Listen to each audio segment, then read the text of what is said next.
This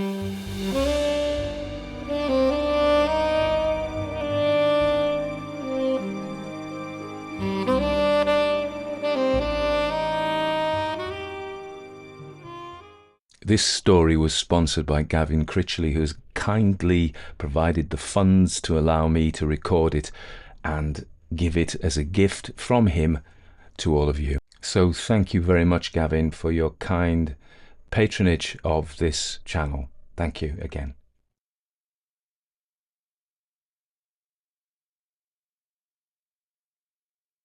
A Scandal in Bohemia by Arthur Conan Doyle, Chapter 1. To Sherlock Holmes, she is always the woman. I have seldom heard him mention her under any other name. In his eyes, she eclipses and predominates the whole of her sex. It was not that he felt any emotion akin to love for Irene Adler. All emotions, but that one particularly, were abhorrent to his cold, precise, but admirably balanced mind. He was, I take it, the most perfect reasoning and observing machine that the world has seen. But as a lover, he would have placed himself in a false position. He never spoke of the softer passions, save with a jibe and a sneer. They were admirable things for the observer, excellent for drawing the veil from men's motives and actions. But for the trained reasoner to admit such intrusions into his own delicate and finely adjusted temperament was to introduce a distracting factor, which might throw a doubt upon all his mental results. Grit in a sensitive instrument, or a crack in one of his own high-power lenses, would not be more disturbing than a strong emotion in a nature such as his. And yet there was but one woman to him, and that woman was the late Irene Adler, of dubious and questionable memory. I had seen little of Holmes lately. My marriage had drifted us away from each other. My own complete happiness, and the home-centred interests which rise up around the man who first finds himself master of his own establishment, were sufficient to absorb all my attention, while Holmes, who loathed every form of society with his whole Bohemian soul, remained in our lodgings in Baker Street, buried among his old books, and alternating from week to week between cocaine and ambition, the drowsiness of the drug, and the fierce energy of his own keen nature. He was still, as ever, deeply attracted by the study of crime, and occupied his immense faculties and extraordinary powers of observation in following out those clues and clearing up those mysteries which had been abandoned as hopeless by the official police. From time to time I heard some vague account of his doings, of his summons to Edessa in the case of the Trepoff murder, of his clearing up of the singular tragedy of the Atkinson brothers at Trincomalee, and finally of the mission which he had accomplished so delicately and successfully for the reigning family of Holland. Beyond these signs of his activity, however, which I merely shared with all the readers of the daily press, I knew little of my former friend and companion. One night, it was the 20th of March, 1888, I was returning from a journey to a patient, for I had now returned to civil practice, when my way led me through Baker Street. As I passed the well-remembered door, which must always be associated in my mind with my wooing and with the dark incidents of the Study in Scarlet, I was seized with a keen desire to see Holmes again, and to know how he was employing his extraordinary powers. His rooms were brilliantly lit, and even as I looked up I saw his tall, spare figure pass twice in the dark silhouette against the blind. He was pacing the room swiftly, eagerly, with his head sunk upon his chest and his hands clasped behind him. To me, who knew his every mood and habit, his attitude and manner told their own story. He was at work again. He had risen out of his drug-created dreams and was hot upon the scent of some new problem. I rang the bell and was shown up to the chamber which had formerly been in part my own. His manner was not effusive, it seldom was, but he was glad, I think, to see me. With hardly a word spoken, but with a kindly eye, he waved me to an armchair, threw across his case of cigars, and indicated a spirit case and a gasogene in the corner. Then he stood before the fire and looked me over in his singular introspective fashion. "Wedlock suits you," he remarked. "I think, Watson, that you have put on 7.5 pounds since I saw you." "7," I answered. "Indeed, I should have thought a trifle more, just a trifle more, I fancy, Watson. And in practice again, I observe. You did not tell me that you intended to go into harness." "Then how do you know?" "I see it. I deduce it.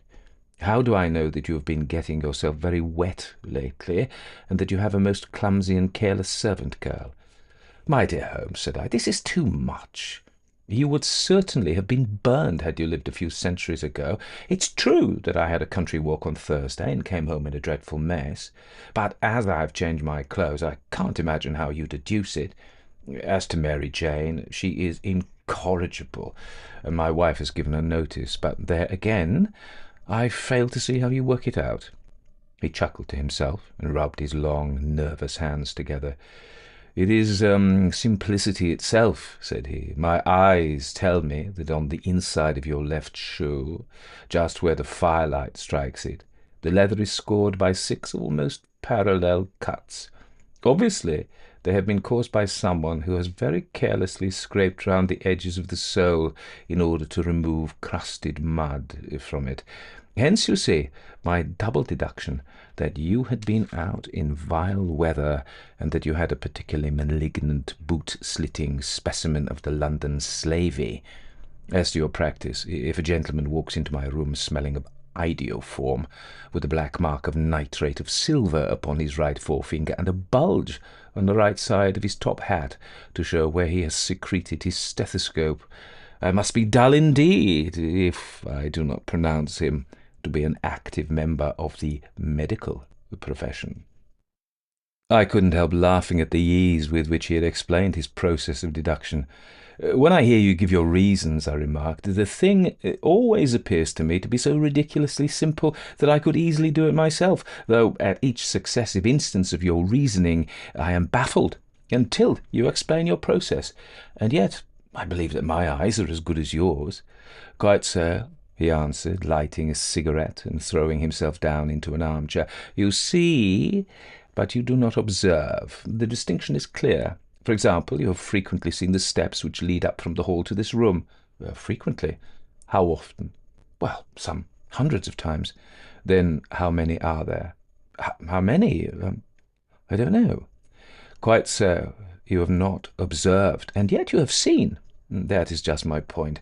Now, I know that there are 17 steps because I have both seen and observed. By the way, since you are interested in these little problems, and since you are good enough to chronicle one or two of my trifling experiences, you may be interested in this." He threw over a sheet of thick, pink-tinted notepaper, which had been lying open upon the table. "It came by the last post," said he. "Read it aloud." The note was undated and without either signature or address. "There will call upon you tonight at 7:45, it said, "a gentleman who desires to consult you upon a matter of the very deepest moment. Your recent services to one of the royal houses of Europe have shown that you are one who may safely be trusted with matters which are of an importance which can hardly be exaggerated. This account of you we have from all quarters received. Be in your chamber, then, at that hour, and do not take it amiss if your visitor wear a mask." "This is indeed a mystery," I remarked. "What do you imagine that it means?" "I have no data yet. It is a capital mistake to theorize before one has data. Insensibly one begins to twist facts to suit theories instead of theories to suit facts. But the note itself, what do you deduce from it?" I carefully examined the writing and the paper upon which it was written. "The man who wrote it was presumably well-to-do," I remarked, endeavouring to imitate my companion's process. "Such paper couldn't be bought under half-a-crown a packet. It is peculiarly strong and stiff." "Peculiar, that is the very word," said Holmes. "It is not an English paper at all. Hold it up to the light." I did so, and saw a large E with a small g, a P, and a large G with a small T woven into the texture of the paper. "What do you make of that?" asked Holmes. "The name of the maker, no doubt, or his monogram, rather." "Not at all. The G with the small t stands for Gesellschaft, which is the German for company. It is a customary contraction like our co. P, of course, stands for Papier. Now, for the EG, let us glance at our Continental Gazetteer. He took down a heavy brown volume from his shelves. Eglov, Eglonitz, here we are, Egria. It is in a German-speaking country in Bohemia, not far from Carlsbad. Remarkable as being the scene of the death of a Wallenstein, and for its numerous glass factories and paper mills. Ha ha, my boy, what do you make of that? His eyes sparkled, and he sent up a great blue triumphant cloud from his cigarette. The paper was made in Bohemia, I said. Precisely. And the man who wrote the note is a German. Do you note the peculiar construction of the sentence? This account of you we have from all quarters received. A Frenchman or Russian could not have written that. It is the German who is so uncourteous to his verbs. It only remains, therefore, to discover what is wanted by this German who writes upon Bohemian paper and prefers wearing a mask to showing his face. And here he comes, if I am not mistaken, to resolve all our doubts.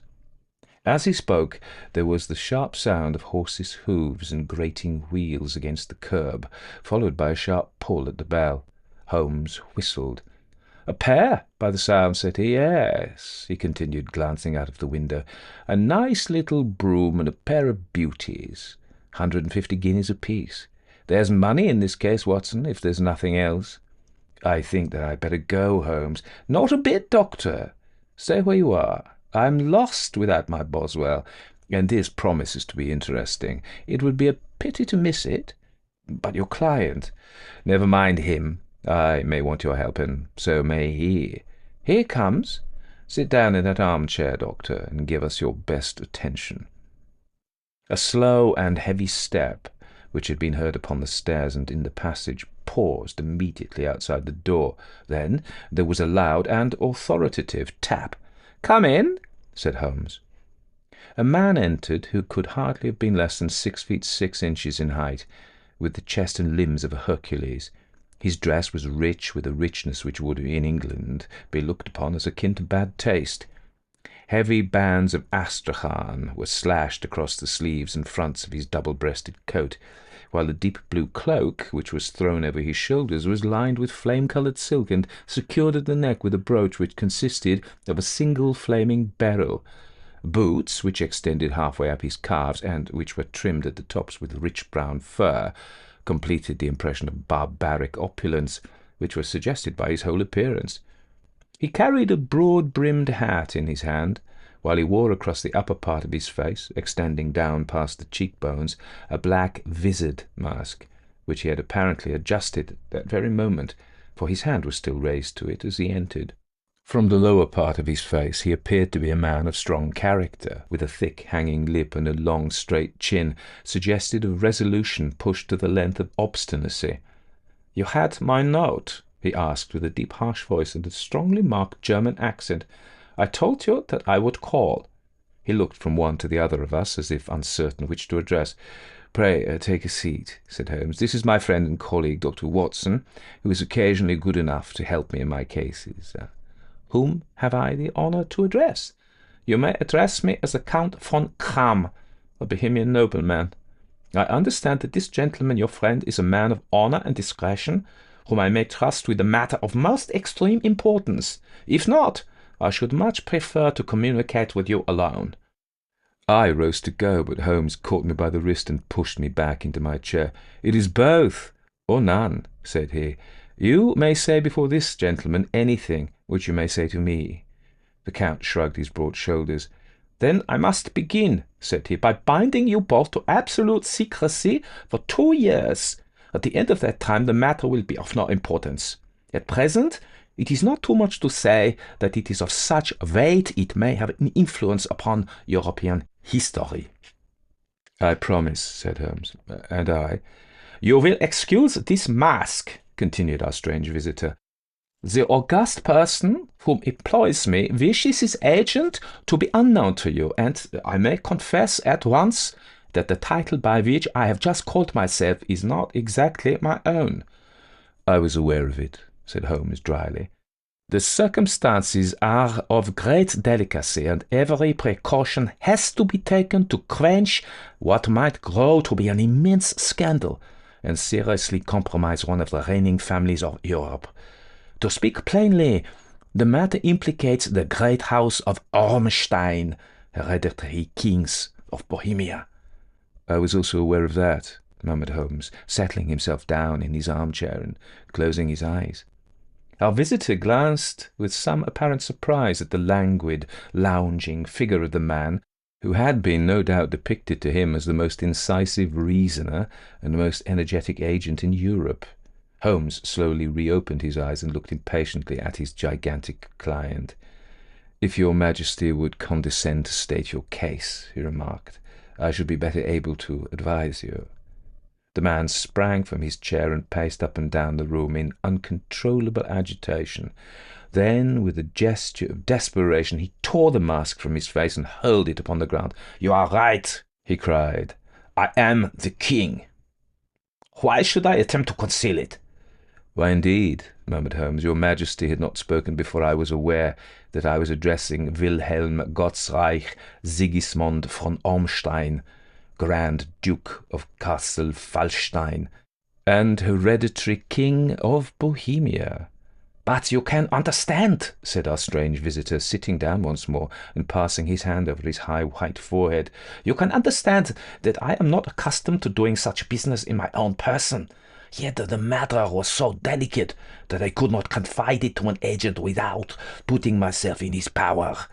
I have come incognito from Prague for the purpose of consulting you." "Then, pray consult," said Holmes, shutting his eyes once more. "The facts are briefly these. Some 5 years ago, during a lengthy visit to Warsaw, I made the acquaintance of the well-known adventuress, Irene Adler. The name is no doubt familiar to you." "Kindly look her up in my index, Doctor," murmured Holmes without opening his eyes. For many years he had adopted a system of docketing all paragraphs concerning men and things, so that it was difficult to name a subject or a person on which he could not at once furnish information. In this case I found her biography sandwiched in between that of a Hebrew rabbi and that of a staff commander who had written a monograph upon deep-sea fishes. "Let me see," said Holmes. "Born in New Jersey in the year 1858. Contralto. La Scala.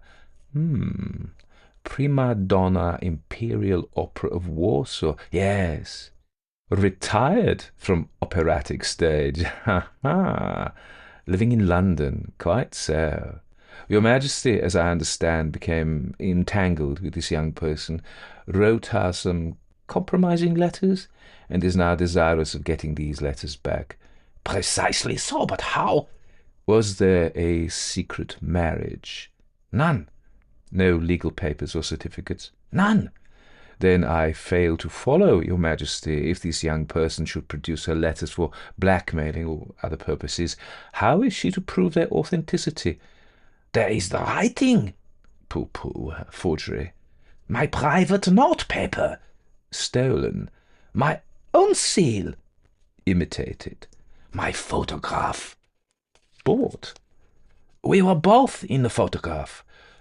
"Oh dear, that is very bad. Your Majesty has indeed committed an indiscretion." "I was mad, insane."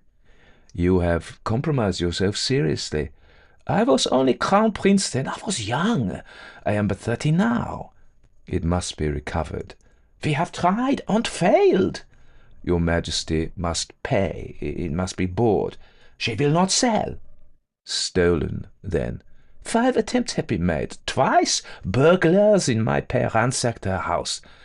Once we diverted her luggage when she travelled. Twice she has been waylaid. There has been no result." "No sign of it?" "Absolutely none." Holmes laughed. "It's quite a pretty little problem," said he. "But a very serious one to me," returned the king reproachfully. "Very, indeed. And what does she propose to do with the photograph?" To ruin me. But how? I am to be married, so I've heard, to Clotilde Lotman von Saxe-Meiningen, second daughter of the King of Scandinavia. You may know the strict principles of her family. She is herself the very soul of delicacy. A shadow of a doubt as to my conduct would bring the matter to an end. And Irene Adler threatens to send them the photograph, and she will do it. I know that she will do it. You do not know her, but she has the soul of steel. She has the face of the most beautiful of women and the mind of the most resolute of men. Rather than I should marry another woman, there are no lengths to which she would not go. None. You are sure that she has not sent it yet? I am sure. And why? Because she has said that she would send it on the day when the betrothal was publicly proclaimed. That will be next Monday. Then we have 3 days yet, said Holmes with a yawn. That is very fortunate, as I have 1 or 2 matters of importance to look into just at present. Your Majesty will, of course, stay in London for the present? Certainly. You will find me at the Langham under the name of the Count von Kram. Then I shall drop you a line to let you know how we progress. Pray do so. I shall be all anxiety. Then, as to money? You have carte blanche. Absolutely. I tell you that I would give one of the provinces of my kingdom to have that photograph. And for present expenses? The king took a heavy chamois leather bag from under his cloak and laid it upon the table. There are £300 in gold and 700 in notes, he said. Holmes scribbled a receipt upon a sheet of his notebook and handed it to him. And Mademoiselle's address, he asked. Is Bryony Lodge, Serpentine Avenue, St. John's Wood. Holmes took a note of it. One other question, said he. Was the photograph a cabinet? It was. Then good night, Your Majesty, and I trust that we shall soon have some good news for you.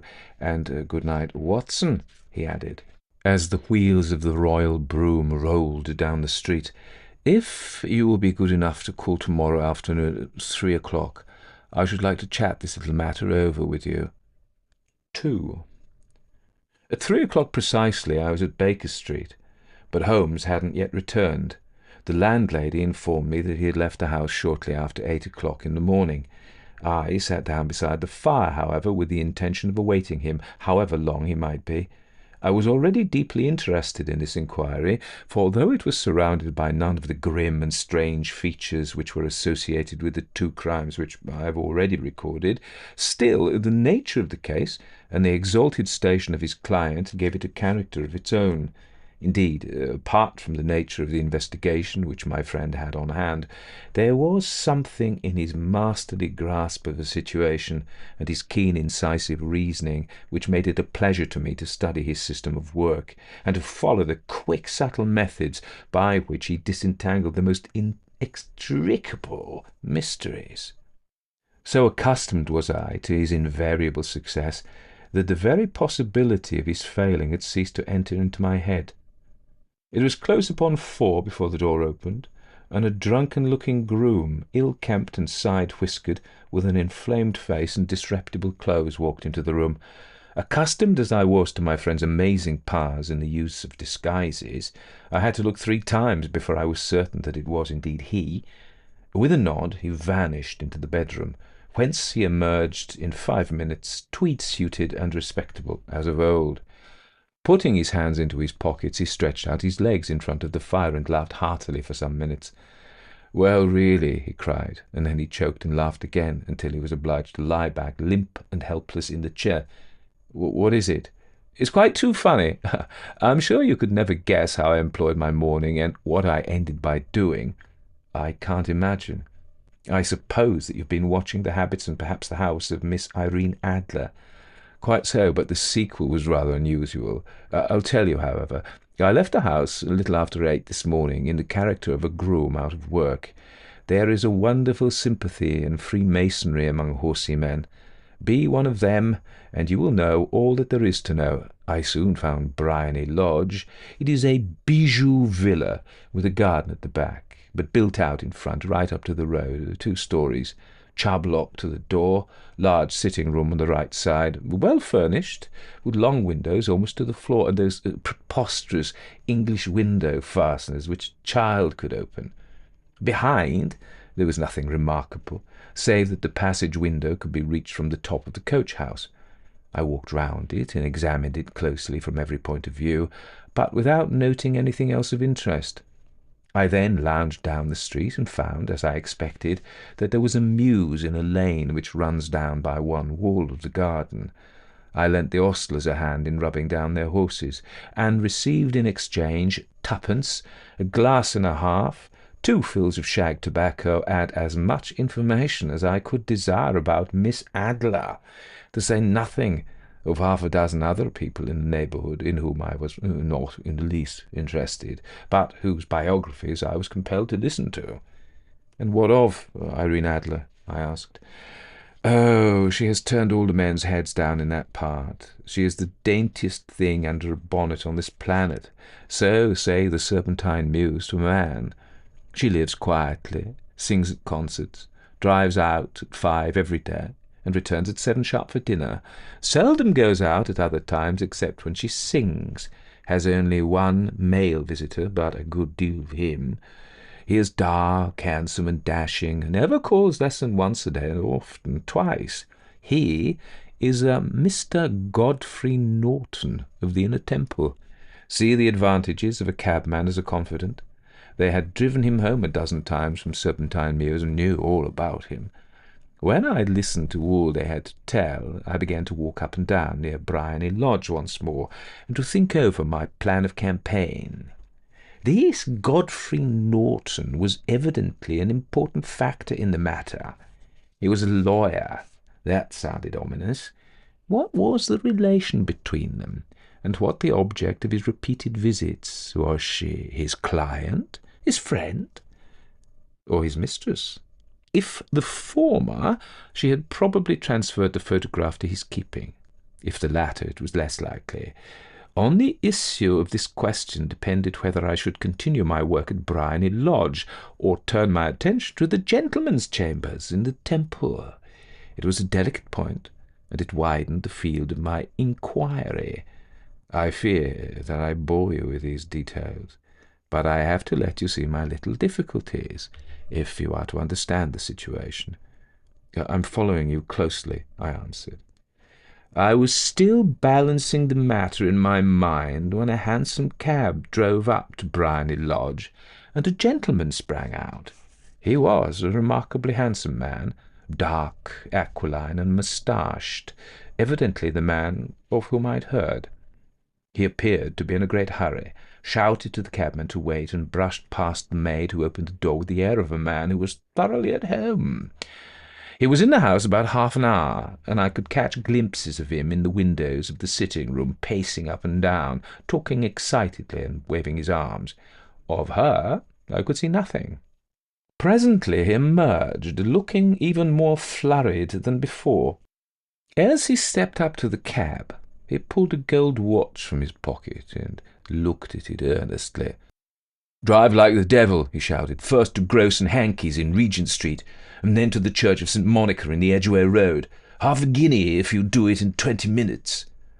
Away they went, and I was just wondering whether I should not do well to follow them, when up the lane came a neat little landau, the coachman with his coat only half buttoned, and his tie under his ear, while all the tags of his harness were sticking out of the buckles.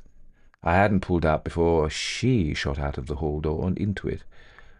I only caught a glimpse of her at the moment, but she was a lovely woman, with a face a man might die for. "The Church of St. Monica, John," she cried, "and half a sovereign if you reach it in 20 minutes. This was quite too good to lose, Watson. I was just balancing whether I should run for it, or whether I should perch behind her landau, when a cab came through the street. The driver looked twice at such a shabby fare, but I jumped in before he could object. "The Church of St. Monica," said I, "and half a sovereign if you reach it in 20 minutes. It was 25 minutes to 12, and of course it was clear enough what was in the wind. My cabby drove fast. I don't think I ever drove faster, but the others were there before us. The cab and the landau, with their steaming horses, were in front of the door when I arrived. I paid the man and hurried into the church.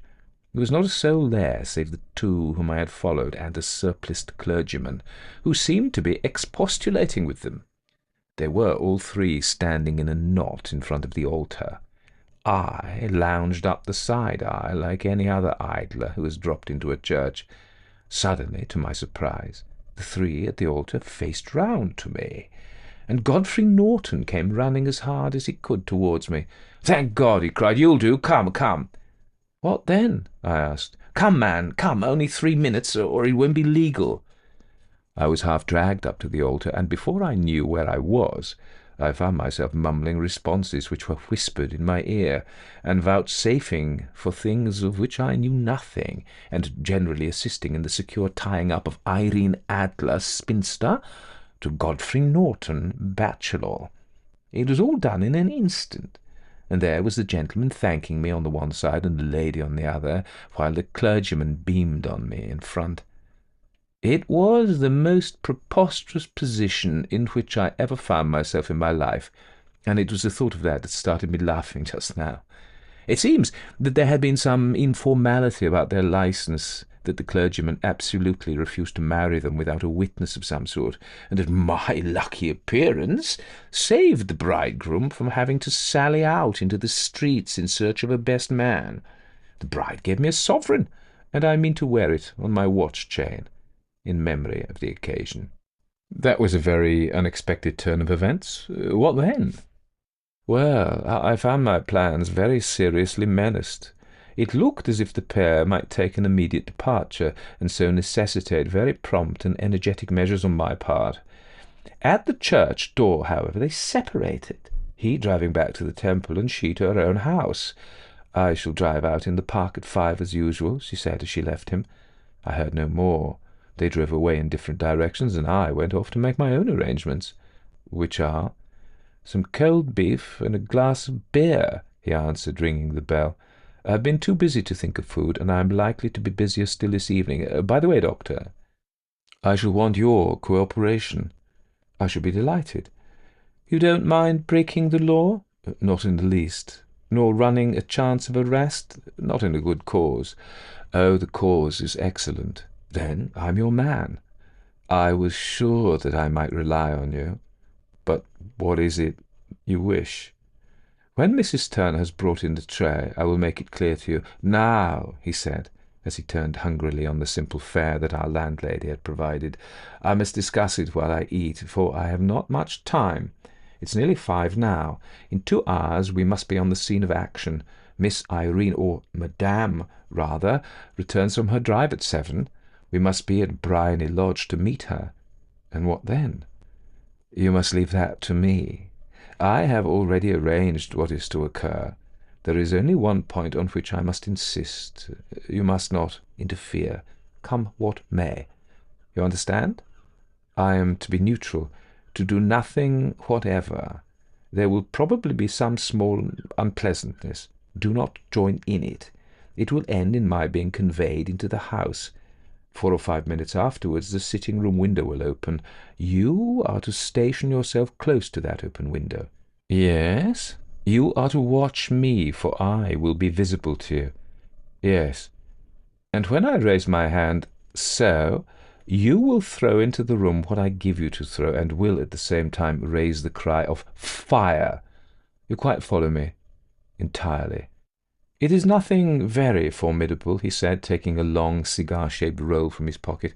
"It is an ordinary plumber's smoke rocket, fitted with a cap at either end to make it self-lighting. Your task is confined to that. When you raise your cry of fire, it will be taken up by quite a number of people. You may then walk to the end of the street, and I will rejoin you in 10 minutes. I hope that I have made myself clear." "I am to remain neutral, to get near the window, to watch you, and at the signal to throw in this object. Then to raise the cry of fire and to await you at the corner of the street." "Precisely." "Then you may entirely rely on me." That is excellent. I think perhaps it is almost time that I prepare for the new role I have to play. He disappeared into his bedroom and returned in a few minutes in the character of an amiable and simple-minded nonconformist clergyman.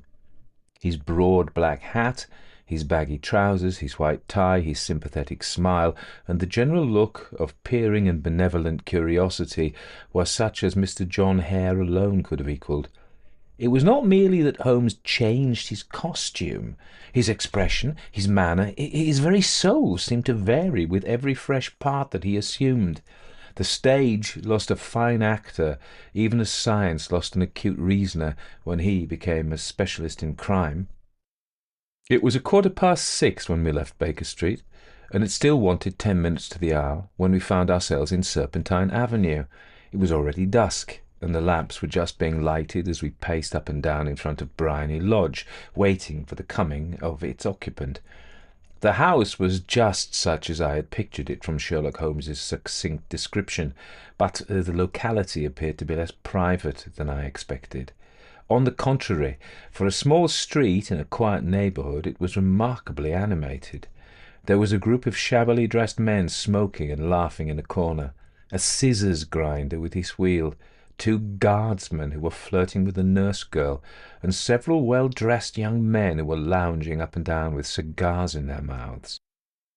"You see," remarked Holmes, as we paced to and fro in front of the house, "this marriage rather simplifies matters. The photograph becomes a double-edged weapon now. The chances are that she would be as averse to its being seen by Mr. Godfrey Norton as our client is to its coming to the eyes of his princess. The question is, where are we to find the photograph? Where indeed? It is most unlikely that she carries it about with her. It is cabinet size, too large for easy concealment about a woman's dress. She knows that the king is capable of having her waylaid and searched. 2 attempts of the sort have already been made. We may take it, then, that she does not carry it about with her. Where, then? Her banker or her lawyer. There is that double possibility, but I am inclined to think neither. Women are naturally secretive, and they like to do their own secreting. Why should she hand it over to anyone else? She could trust her own guardianship, but she could not tell what indirect or political influence might be brought to bear upon a businessman. Besides, remember that she had resolved to use it within a few days. It must be where she can lay her hands upon it. It must be in her own house. But it has twice been burgled. Pshaw! They did not know how to look. But how will you look? I will not look. What then? I will get her to show me. But she'll refuse. She will not be able to. But I hear the rumble of wheels. It is her carriage. Now, carry out my orders to the letter." As he spoke, the gleam of the side-lights of a carriage came round the curve of the avenue. It was a smart little landau which rattled up to the door of Briony Lodge. As it pulled up, one of the loafing men at the corner dashed forward to open the door in the hope of earning a copper, but was elbowed away by another loafer who had rushed up with the same intention. A fierce quarrel broke out, which was increased by the 2 guardsmen who took sides with one of the loungers, and by the scissors grinder, who was equally hot upon the other side. A blow was struck, and in an instant the lady who had stepped from her carriage was the centre of a little knot of flushed and struggling men, who struck savagely at each other with fists and sticks. Holmes dashed into the crowd to protect the lady, but just as he reached her, he gave a cry and dropped to the ground with the blood running freely down his face. At his fall, the guardsmen took to their heels in one direction and the loungers in the other, while a number of better-dressed people, who had watched the scuffle without taking part in it, crowded in to help the lady and to attend to the injured man. Irene Adler, as I will still call her, had hurried up the steps, but she stood at the top with her superb figure outlined against the lights of the hall, looking back into the street. "Is the poor gentleman much hurt?" she asked. "He's dead?" cried several voices. No, there's life in him," shouted another, "but he'll be gone before you can get him into hospital." "He's a brave fellow," said a woman. They would have had that lady's purse and watch if it hadn't been for him. They were a gang, and a rough one, too. Ah, he's breathing now. He can't lie in the street. May we bring him in, ma'am? Surely, bring him into the sitting room. There's a comfortable sofa. This way, please. Slowly and solemnly he was borne into Briony Lodge and laid out in the principal room, while I still observed the proceedings from my post by the window. The lamps had been lit, but the blinds hadn't been drawn, so that I could see Holmes as he lay upon the couch. I do not know whether he was seized with compunction at that moment for the part he was playing, but I know that I have never felt more heartily ashamed of myself in my life than when I saw the beautiful creature against whom I was conspiring, or the grace and kindliness with which she waited upon the injured man. And yet it would be the blackest treachery to Holmes to draw back now from the part which he had entrusted to me. I hardened my heart and took the smoke rocket from under my ulster. After all, I thought, we are not injuring her. We are but preventing her from injuring another. Holmes had sat up upon the couch, and I saw him motion like a man who is in need of air. A maid rushed across and threw open the window. At the same instant I saw him raise his hand, and at the signal I tossed my rocket into the room with the cry of "Fire!"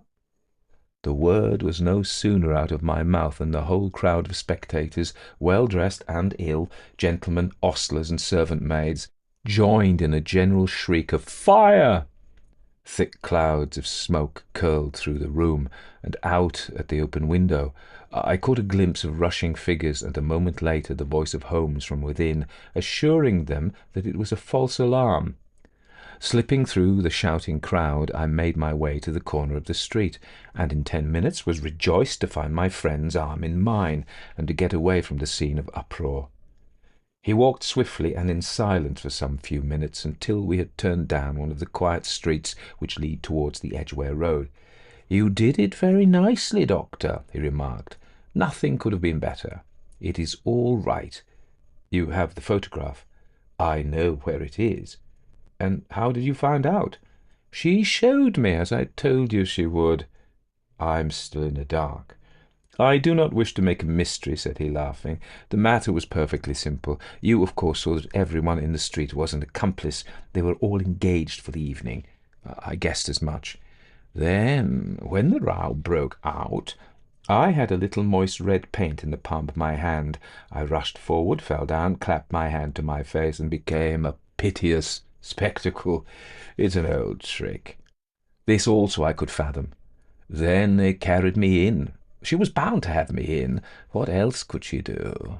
And into her sitting-room, which was the very room which I suspected. It lay between that and her bedroom, and I was determined to see which. They laid me on a couch. I motioned for air. They were compelled to open the window, and you had your chance. How did that help you?" "It was all important. When a woman thinks that her house is on fire, her instinct is at once to rush to the thing which she values most. It is a perfectly overpowering impulse, and I have more than once taken advantage of it. In the case of the Darlington substitution scandal, it was of use to me, and also in the Armsworth Castle business. A married woman grabs at her baby, an unmarried one reaches for her jewel box. Now, it was clear to me that Our Lady of today had nothing in the house more precious to her than what we are in quest of. She would rush to secure it. The alarm of fire was admirably done. The smoke and shouting were enough to shake nerves of steel. She responded beautifully. The photograph is in a recess behind a sliding panel just above the right bell pull. She was there in an instant, and I caught a glimpse of it as she half drew it out. When I cried out that it was a false alarm, she replaced it, glanced at the rocket, rushed from the room, and I have not seen her since. I arose, and making my excuses, escaped from the house. I hesitated whether to attempt to secure the photograph at once, but the coachman had come in, and as he was watching me narrowly, it seemed safer to wait. A little over-precipitance may ruin all. "And now?" I asked. Our quest is practically finished. I shall call with the king tomorrow, and with you, if you care to come with us. We will be shown into the sitting room to wait for the lady, but it is probable that when she comes in she may find neither us nor the photograph. It might be a satisfaction to His Majesty to regain it with his own hands. And when will you call? At 8 in the morning. She will not be up, so that we shall have a clear field. Besides, we must be prompt, for this marriage may mean a complete change in her life and habits. I must wire to the king without delay. We had reached Baker Street and had stopped at the door. He was searching his pockets for the key when someone passing said, "Night, Mr. Sherlock Holmes?" There were several people on the pavement at the time, but the greeting appeared to come from a slim youth in an ulster who had hurried by. "I've heard that voice before," said Holmes, staring down the dimly lit street. "Now, I wonder who the deuce that could have been." 3. I slept at Baker Street that night, and we were engaged upon our toast and coffee in the morning when the King of Bohemia rushed into the room. "Have you really got it?" he cried, grasping Sherlock Holmes by either shoulder and looking eagerly into his face. "Not yet."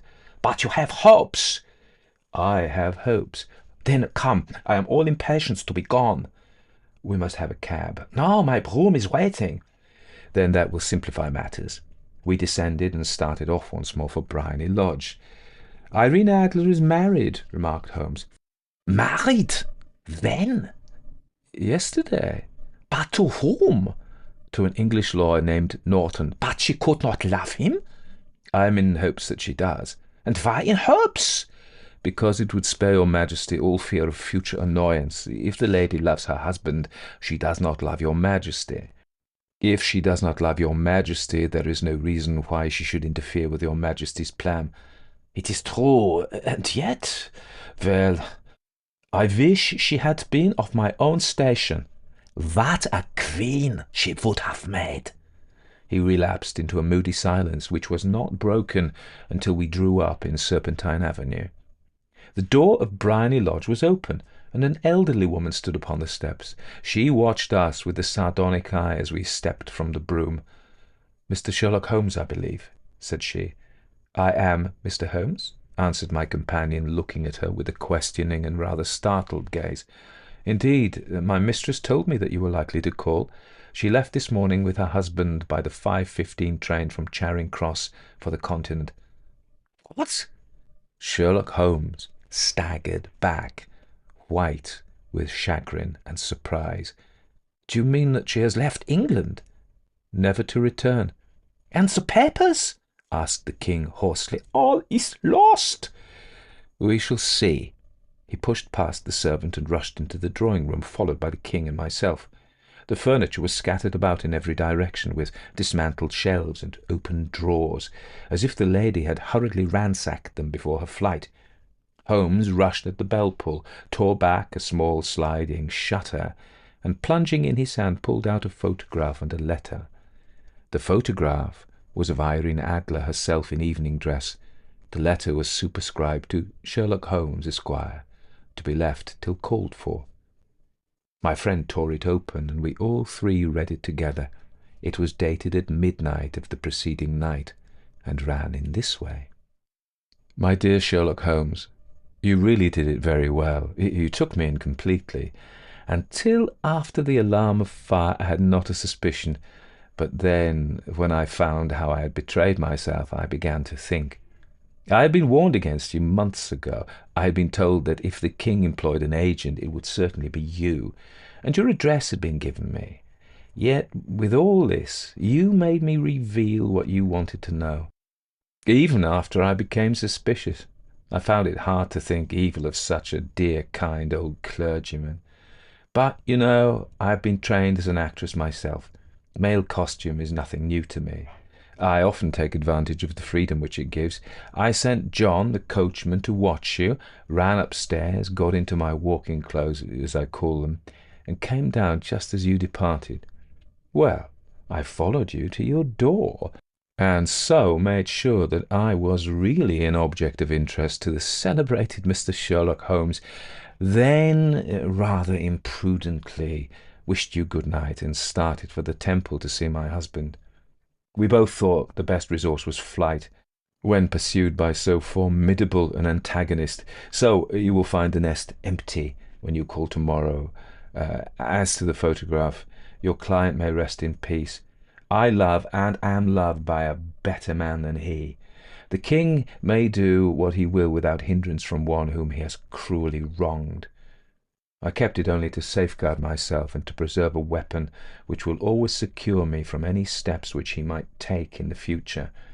I leave a photograph which he might care to possess, and I remain, dear Mr. Sherlock Holmes, very truly yours, Irene Norton, née Adler. What a woman! Oh, what a woman! Cried the King of Bohemia, when we had all three read this epistle. Did I not tell you how quick and resolute she was? Would she not have made an admirable queen? Is it not a pity that she was not on my level? From what I have seen of the lady, she seems indeed to be on a very different level to your Majesty, said Holmes coldly. I am sorry that I have not been able to bring your Majesty's business to a more successful conclusion. On the contrary, my dear sir, cried the king, nothing could be more successful. I know that her word is inviolate. The photograph is now as safe as it were in the fire. I'm glad to hear your Majesty say so. I am immensely indebted to you. Pray tell me in what way I can reward you. This ring— he slipped an emerald snake ring from his finger and held it out upon the palm of his hand. Your Majesty has something which I should value even more highly, said Holmes. You have but to name it. The photograph. The king stared at him in amazement. Irene's photograph? He cried. Certainly, if you wish it. I thank your Majesty. Then there is no more to be done in the matter. I have the honour to wish you a very good morning. He bowed, and turning away without observing the hand which the king had stretched out to him, he set off in my company for his chambers. And that was how a great scandal threatened to affect the kingdom of Bohemia, and how the best plans of Mr. Sherlock Holmes were beaten by a woman's wit. He used to make merry over the cleverness of women, but I have not heard him do it of late. And when he speaks of Irene Adler, or when he refers to her photograph, it is always under the honourable title of the woman. If you like that story, consider supporting me as a patron. That way you help me make more stories for you and get access to a patrons-only library of stories. Lots more hours for you to listen to.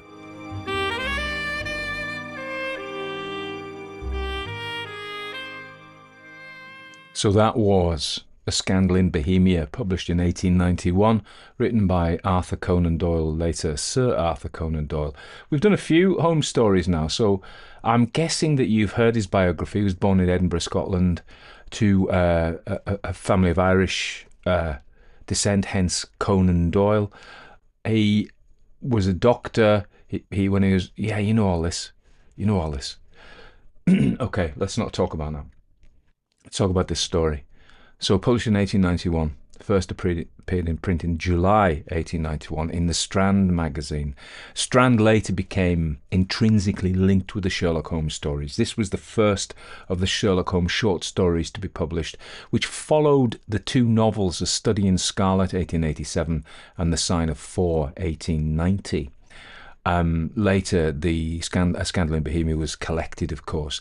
So, this is the first short story of Sherlock Holmes, and the Victorian reading public spent a lot of time reading stories in magazines, often serialized, but sometimes whole magazines. And this, it's argued that this move of Conan Doyle's from novel-length mysteries to the more concise and immediately gratifying format of short stories was instrumental in cementing Holmes's popularity with the reading public. I think, yes, that's true. And so the detective story went into the short story mode, not just the novel. And of course, you know, think of Agatha Christie. She did both novels and short stories, obviously much later. But certainly detective stories in that time had a very strong presence as short stories. I would argue that now most fiction is novel length and has been for decades. Although I think there is a returning popularity of the short story. Maybe that's just from my perspective because I tend to read and narrate short stories rather than novels. So maybe it's just me. And you know how, what they call that, the availability heuristic. And I remember when my wife was pregnant, I saw pregnant women everywhere. And when I broke my arm, I saw people with broken arms everywhere. And now I've got dogs, I see people with dogs everywhere. And when I had kids, little kids, there were little kids everywhere. And now I just see dogs. I don't see broken arm people. I don't see pregnant ladies. I don't see toddlers as much. Hear them often, but don't see them. So it's maybe just I think, and I'm going around the houses as always, a long way of saying maybe the rising popularity of the short story is my own observation. And that is not ungermane to Holmes's point about noticing the 17 steps. Now, what else do we want to say about this story? It's the first short story, sees a move into short stories, and arguably, I don't think that is the only reason for Sherlock Holmes's popularity. I think which was a story I did with the reasoning machine. This idea of detectives being superhuman goes back to Poe, really, with Auguste Dupin, A Purloined Letter, which we've read on the podcast. But something about Holmes's superiority, but also his humanity is relieved by his trouble with relationships and the human side. He's like a calculating machine, except he isn't. And of course, this ties very neatly in with Jungian psychology, which of course says that you have your persona, which is those qualities of yourself that you present to the world which are associated with you, but their opposite also lurks in your shadow, and you aren't very good at the qualities that lurk in your shadow, and you tend to project them out and see them in other people because they are unstable and frightening to you. And I would argue this is what we see with Holmes's emotions, and that's very much brought out in this particular story. I mean, Watson spends a lot of time talking about how Holmes was not one for emotion, and how emotion would be like grit in the great machine. It'd be like, he doesn't say this, but it'd be like spilling coffee on your computer. Yeah, it's not wanted because it would unseat his rationality, for which he was famous, and that was his bread and butter, really, his rationality. So if emotions come in, they're very unsettling. One of the things I think about this story is it actually showcases Conan Doyle's skill as a writer, because two things happen here. First of all, we have the woman, who's Irene Adler. And there's bits to say about Irene Adler, but we may suspect from the fact that Holmes keeps the sovereign she gave him at her wedding he plans to keep it on his watch chain, isn't it? And also, for his reward, he wants a photograph of her. And this would, in any lesser person, would suggest that he was enamoured of her. Watson, at the beginning, makes a big deal out of the fact there was no such thing as love. And I think, and certainly Holmes doesn't say the things that we expect in love stories about him swooning over Irene Adler. There are certain things about, what is her fantastic figure? I don't think they say fantastic. And she's beautiful, she's gracious, she's clever, she outwits Holmes. She is, the sort of woman one might expect someone to fall in love, a man who's interested in women to fall in love with, yeah? But it's not, Watson explicitly denies it, and Holmes doesn't do anything to suggest explicitly. He doesn't say anything. He isn't seen giving her lingering glances or anything like that. He doesn't flirt with her. He only meets her. Does he actually meet her? Yeah, he meets her when he's pretending to be the clergyman. So, there's nothing overtly, yet we get the strong sense that Holmes has a bit of a crush on her. And that's genius. He doesn't say anything to suggest that. He leaves us to read it, and I think that is a sign that he's a good writer. And the other thing is, of course, the red herring is that Watson, as I said, explicitly says there was no such thing as love. But what we know about Watson's role is to be a bit dense, isn't it? Watson is everyman. He is there to be our eyes, and we aren't particularly smart. We are not Sherlock Holmes. So Watson, throughout the stories, gets it pretty wrong a number of times. And because we know that about Watson, it casts doubt on his view that there was no such thing as love. We know we can't actually trust Watson because Watson gets it wrong in the sense he's an unreliable narrator. That's why I think it's really good. So what about Irene? First of all, she's introduced by the prince, who is the king rather, who is an unsympathetic character. And I was channeling, the giant in is it Arnie the Giant? Andre the Giant in The Princess Bride. I was channeling him. That's whose voice I was trying to do. Although Andre the Giant's actually quite a sympathetic character in the Princess Bride movie. I found it really hard to read the book, to be honest. But in fact, I didn't manage it, but I really loved the movie. Anyway, Andre the Giant, that's who the king was. His voice only, he's not his character. And again, nothing particularly is said to show that this guy is an unsympathetic man. I know you said something bad then. A cad, let's say. He introduces her as a famous adventuress, and so we're introduced to this woman as if she's some kind of conniving gold digger, aren't we? And that she's linked, and she's American, of course. I only remembered she was American. Gail Honeycutt apparently played her in the Jeremy Brett version, who's a very beautiful woman. And I only realised she was American after I'd done her as an English woman. And also, possibly, when I do my comic accents, it kind of takes away from their dignity, I think. So I was happy to do a comic accent for the king because I didn't care if he had any dignity. But Irene Adler, I must admit, I had a bit of a crush on her as well.